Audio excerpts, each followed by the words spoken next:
మొన్న ఒక అన్న చనిపోయాడు కదా సేవకుడు, చనిపోతే ఆయన బోర్డు మీద ఏం రాశారంటే, నేను కూడా వేయించే పోస్టర్ కి మంచి పోరాటం పోరాడి తిని అన్ని కలిసి ద్రాక్ష చెట్టు దగ్గరికి వెళ్తే ద్రాక్ష చెట్టు అంటది, నేను వారికి ఇచ్చే మాధుర్యాన్ని రుచిని దేవుని ప్రజలకి ఇవ్వక మానుదునా అంటది ద్రాక్ష చెట్టు. అంజూరపు చెట్టుకి వెళ్తే దేవునికి మనుషులకి ఇచ్చే మాధుర్యాన్ని ఇవ్వకుండా మానుదునా అంటది. అంజూరపు కాయ మాధుర్యాన్ని ఇస్తుంది, పిల్లల్ని ఇది.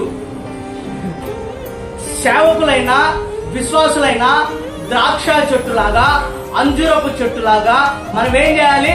దేవునికి మనుషులకి మాధుర్యాన్ని పంచే వ్యక్తులుగా ఉండాలి. ఆ సేవకుడు కూడా యాజ్ ఇట్ ఈస్ గా ఎక్కడున్నా కూడా దేవుణ్ణి గణపరిచి దేవునికి ఇచ్చే మాధుర్యాన్ని దేవునికి ఇచ్చాడు. ప్రజలందరి కోసం కోర్టులో పిటిషన్ వేసి క్రైస్తవుల నిమిత్తం ఇచ్చే మాధుర్యాన్ని ఇచ్చి తన ప్రాణాన్ని సేవ కోసం దేవుని ప్రజలైన మనందరి కోసం ప్రాణం పెట్టాడు. ఇది మాధుర్యాన్ని ఇవ్వటం అంటే, ఇది మంచి పోరాటం పోరాడటం అంటే.